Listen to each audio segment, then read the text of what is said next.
उम्मीद करता हूँ कि सब दोस्त खैरियत से होंगे। हमारी आज की वीडियो एएसएफ के रिटन टेस्ट के सिलेबस के मुताबिक भी आप समझ लें, और ये भी है कि आप लोगों ने जो है अभी इतने शॉर्ट टाइम में जो है तैयारी कैसे करनी है वो भी सारा डिस्कस करूँगा। आपका टेस्ट पैटर्न क्या होगा वो भी सारा डिस्कस करूँगा। मतलब कि टोटली मिला के मैं आपको रिटन टेस्ट के बारे में बहुत ज़बरदस्त तरीके से आपको मैं डील करूँगा, ताकि जो है आप अपने टेस्ट जो है ईजी तरीके से वहाँ जाके क्लियर कर सकें। और इमरान खान का कहावत है ना कि पहले घबराना नहीं है, सही है। तो इंशाल्लाह आपको काफ़ी इस वीडियो से मोटिवेशन मिलेगा। तो वीडियो शुरू करने से पहले आपसे गुजारिश है कि वीडियो को लाइक ज़रूर कीजिए और चैनल को सब्सक्राइब कर लीजिए। तो बिना टाइम वेस्ट किए बढ़ते हैं अपनी वीडियो की तरफ। तो सबसे पहले जो हमारा टॉपिक है कि काफ़ी लोगों को मैसेज आ रहे हैं और काफ़ियों को नहीं आ रहे, और जिनको आ रहे हैं तो किसी को जो है कारपोरल के मैसेज आ रहे हैं तो एएसआई के नहीं आ रहे हैं, किसी को एएसआई के आ रहे हैं तो किसी को कारपोरल के नहीं आ रहे हैं। तो इस मसले का हल क्या है? आप लोगों ने टेंशन नहीं लेनी, मतलब कि 2 दिन तक या 3 दिन तक आपकी स्लिपें भी ज़रूर अपलोड होंगी। क्यों? क्योंकि आप ये ना सोचना कि आपको जो है मैसेज नहीं आएगा। जब आपको स्टैंप लगा के स्लिप दे दिया गया है फिज़िकल का, अगर वो चीज़ आपको मिल गई है तो आपको एसएमएस लाजमी आएगा। अगर फिर भी अनफॉर्चुनेटली आपको नहीं आता तो मैं डिस्क्रिप्शन में नंबर दे देता हूँ एएसएफ वालों का, आप उनसे रब्ता भी कर सकते हैं। फिर हम बात करते हैं, अभी काफ़ी लोग यही पूछ रहे थे कि हम अभी मतलब कि 7 दिन ही तो रह गए हैं, 28, 29, 30, 3 दिन टेस्ट आपके कंडक्ट होंगे, और उसमें भी शिफ्ट है, एक फ़र्स्ट टाइम है एक सेकंड टाइम है। फ़र्स्ट टाइम आपका एएसआई का होगा टेस्ट, जो मैंने लास्ट मतलब शेड्यूल में भी बता दिया था, जो शेड्यूल का पेपर मैंने अपलोड किया था तो उसमें भी मैंने बता दिया था। जो आपका जो है फर्स्ट टाइम एएसआई का पेपर होगा, एएसआई में अगर आपने दोनों में अप्लाई किया हुआ है तो फर्स्ट टाइम एएसआई का जो 9 बजे से लेकर 12 बजे तक होगा। उसके बाद जो है फिर शुरू करेंगे अपना इसका कारपोरल का, जो कि 12 से लेकर 2 बजे तक एंड हो जाएगा, या 2 बजे स्टार्ट होकर 4 बजे तक वो भी एंड हो जाएगा। तो अभी बात आती है कि तैयारी की, कि आप लोगों ने तैयारी कैसे करनी है। और काफ़ियों का ये भी सवाल था कि पेपर कैसे कंडक्ट किया जाएगा। मिसाल के तौर पर कंप्यूटराइज पेपर होगा या मतलब कि रिटन फॉर्म में होगा, हम खुद ही सॉल्व करेंगे। तो पेपर हम खुद सॉल्व करेंगे, और हम खुद कैसे सॉल्व करेंगे? मिसाल के तौर पर ये आपको क्वेश्चन शीट मिल रहा है ना, मिसाल के तौर पर आप सोचें आपको 2 पेपर दिए जाएंगे। एक नहीं होगा कि आप ये सोच रहे हैं कि एक पे सारा प्रिंट किया होगा कि उस पर एमसीक्यूज लगे होंगे और हमने टिक करने होंगे, तो इस तरह बिल्कुल नहीं है। जो आपने सिंपल पेपर जितने देखे हैं, मैंने अपने चैनल पर भी अपलोड किए हैं, वो था क्वेश्चन पेपर। उस पर आप लोगों ने नहीं करना कुछ भी, सही है, वो होगा क्वेश्चन पेपर। फिर दोबारा जो है आपको आंसर शीट भी दी जाएगी, जिस तरह कि आपने मैथ अपना 9th में 10th में आपने शायद पेपर दिए होंगे, जो ऑब्जेक्टिव आपके आते हैं जिनको आप सॉल्व करते हैं किस तरीके से, कि ऑब्जेक्टिव का जो शीट होता है वो एक अलग होता है, और जो है वो सब दूसरा एक आंसर शीट होता है, उसमें जो है बबल वाला खाना बना होता है कि ए का मतलब कि यहाँ अगर हम आंसर क्वेश्चन शीट में हम देखें कि एक स्टेटमेंट पहले नंबर पे लिखा हुआ है, उसका आंसर क्या है। अगर उसका आंसर बी है तो नेक्स्ट आंसर शीट में जो है आपने जो बबल्स बने होते हैं फर्स्ट का, फिर कौन सा आंसर है, बी है, सी है, डी है, वो बबल आपने फिल करना होता है। तो यहाँ भी सेम यही है कि आपको 2 शीटें दी जाएंगी, ठीक है। उसमें आपका कोड लगा होगा, जो ग्रीन होता है, रेड होता है, ये मिसाल होता है जो आपका होगा, और आपने उस पर रोल नंबर लिखना है, अपने फादर का नाम लिखना है। वो ऑलरेडी उस पर रिटन फॉर्म में होगा, लेकिन आप लोगों ने जो है कि आप आंसर शीट में दोबारा जो है वो पूछ लें तो आपने वो भी वहाँ पर एंटर करना है। रही बात डॉक्यूमेंट्स की कि आप लोगों ने डॉक्यूमेंट्स क्या लेके जाने, डॉक्यूमेंट्स आप लोगों ने कुछ भी नहीं लेके जाने, क्योंकि उन्होंने अपने सेल्फ भी बताया हुआ है जो चीज़ें वो कह रहे हैं, जो चीज़ें रिक्वायर्ड हैं वही चीज़ें आप लोगों ने साथ लेके जानी है। उसमें ये है कि आप अपना एनआईसी लेके जाएं, सही है, और आपके पास जो ये वाली स्लिप अभी आई हुई है तो आप इसको भी आप प्रिंट करके ये भी आप साथ में ले जाएँ। अदरवाइज़ इस सेल्फ में ये जिक्र नहीं किया गया कि आप मेडिकल की सेल्फ मतलब साथ लें। अगर आप नोट करें कि जो आपका मेडिकल का रोल नंबर था, इसमें भी आपका वही रोल नंबर दिया गया है, ठीक है। रोल नंबर काफ़ियों का चेंज नहीं है, यही है रोल नंबर, तो इसलिए उन्होंने मेडिकल वाले स्लिप का जिक्र नहीं किया है। लेकिन मैं आपको फिर भी एहतियातन कह दूंगा कि आप जो है वो वाली स्लिप भी, इतनी सी पर्ची तो है, कौन सा उसमें वज़न है, तो वो भी आप साथ में लाजमी ले जाएं। क्या पता वो वहाँ पे उसकी डिमांड करें तो आपके पास वो होनी चाहिए। उसके लिए आप फिर वापस तो घर आना नहीं है आपने, तो आप उसको भी साथ ले जा सकते हैं। अब बात करते हैं तैयारी की कि आपने तैयारी कैसे करनी है, क्योंकि दिन बहुत शॉर्ट रह गए। जो अक्लमंद इंसान होता है ना, तो वो पहले इशारे में ही समझ जाता है। आपके लिए एक बहुत ही बड़ा एडवांटेज था कि एएसएफ ने जब सैम्पल पेपर तकरीबन 1.5 मंथ पहले ही अपलोड कर दिया था।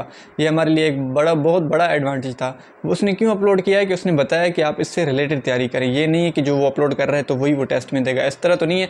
लेकिन हाँ, अगर उस सैम्पल पेपर में प्राइम मिनिस्टर का जिक्र है ना, आप चेक कर लें, अगर प्राइम मिनिस्टर का जिक्र है तो आप ये ना समझे कि अभी जो मौजूदा प्राइम मिनिस्टर हैं तो ये सवाल आएगा, नहीं, इससे रिलेटेड आएंगे। कैसे? मतलब कि पाकिस्तान का फर्स्ट प्राइम मिनिस्टर कौन था, क्योंकि एएसएफ में रिलेटेड आएंगे ना, लाजमी बात है, सेम तो आना नहीं है उन्होंने, तो उसके रिलेटेड ज़रूर क्वेश्चन आएंगे। तो एएसएफ का जो मतलब कि एएसएफ के रिलेटेड उसके एक्ट के मैंने काफ़ी वीडियोज़ में मैंने बात की है कि एएसएफ के एक्ट के टोटल MCQs 50 बनते हैं, उनको तो अभी आप रट लें, क्योंकि 3-4 MCQs एएसएफ एक्ट के लाजमी आते हैं, ये आप रट लें, ये आने पक्के आने, सही है, उनको आप अच्छी तरीके से रट लें, जो कि सैम्पल पेपर में दिया हुआ है।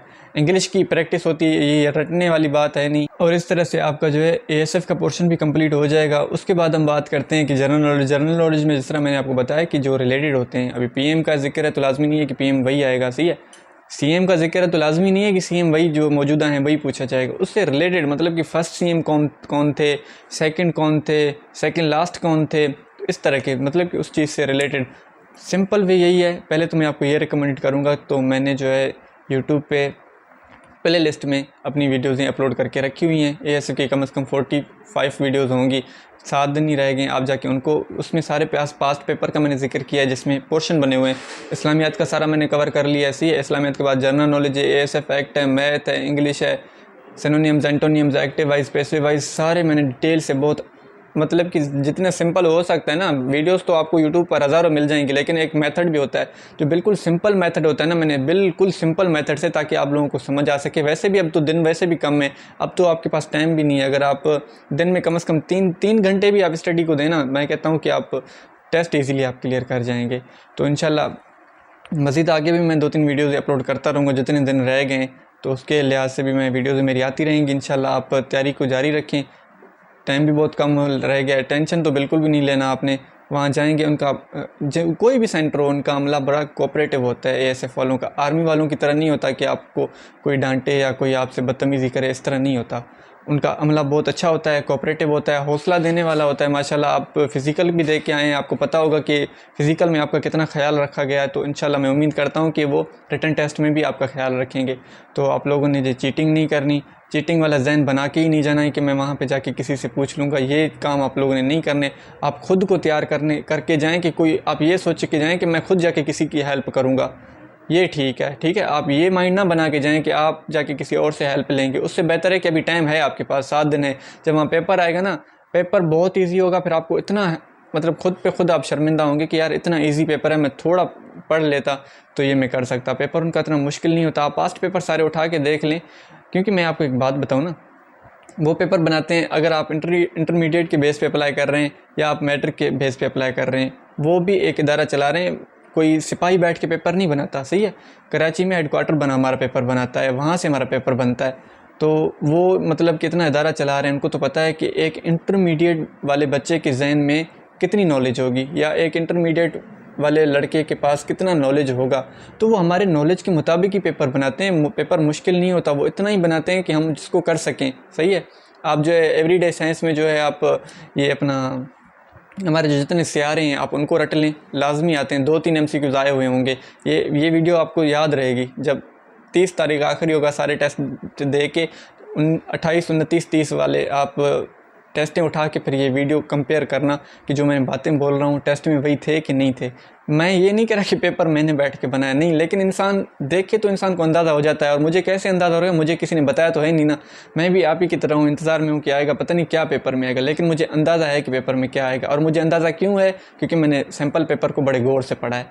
बेशक वो 10 क्वेश्चन थे, 15 क्वेश्चन थे, जितने थे, वो एक हट के अलग बात है सैम्पल पेपर की, लेकिन वो पढ़ के मुझे अंदाज़ा हो गया है कि टेस्ट में आना क्या है। आप एक बार फिर तसल्ली से मैं कह रहा हूँ, आप बैठें, क्वेश्चन पेपर को जाके डाउनलोड करें उनकी वेबसाइट से, क्या पता वो अभी हट जाए, क्योंकि रिटन टेस्ट के डेट तो आ चुके हैं, तो वो उसको हटा लें। तो आप एक बार उसको डाउनलोड करें, तसल्ली से उसको एक बार पढ़ें कि किस टॉपिक पे वो पेपर बन रहा है, किस टॉपिक पे उन्होंने दिए हुए हैं। उन्होंने सैम्पल पेपर अपलोड इसलिए किया है, मतलब कि जब हम 9th-10th का हम पेपर देते हैं तो हम कहते हैं ना कि बोर्ड की तरफ से क्या गैस आया है, तो हम उस गैस के मुताबिक बाबा फिलहाल चैप्टर से इतने, अभी वो चैप्टर सिर्फ बताता है, ये नहीं बताता कि मैं ये सवाल उठा के दूंगा।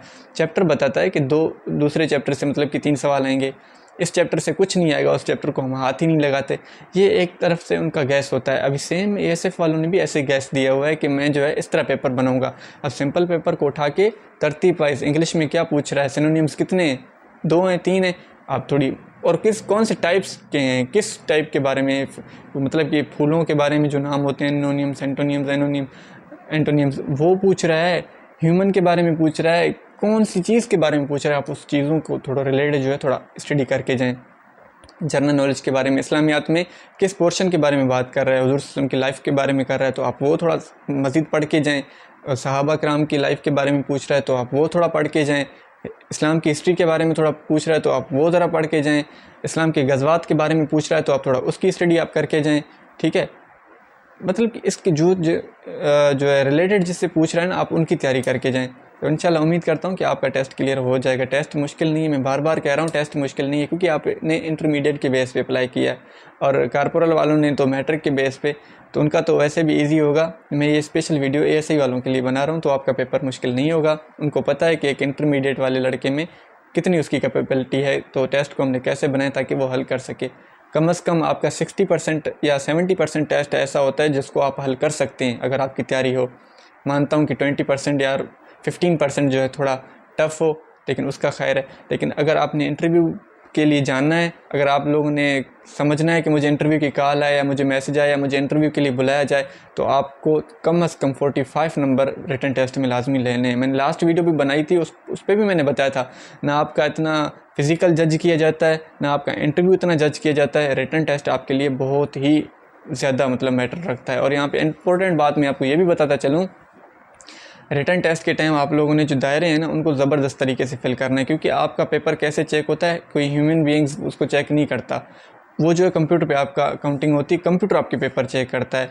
अगर थोड़ा भी आपने दायरे से लाइन बाहर लगा दी, तो यही है कि आपका पेपर जो है वो ईज़िली क्लियर हो जाएगा अगर आप इस चीज़ को फॉलो करते हैं। तो उम्मीद करता हूँ कि वीडियो आपको काफ़ी आपके लिए मुफीद रही होगी और आपको काफ़ी नॉलेज भी मिला होगा। तो अगर चैनल पे नए हैं तो चैनल को सब्सक्राइब कर लीजिए, वीडियो को लाइक ज़रूर कीजिए। मिलते हैं नेक्स्ट वीडियो में, तब तक के लिए अल्लाह।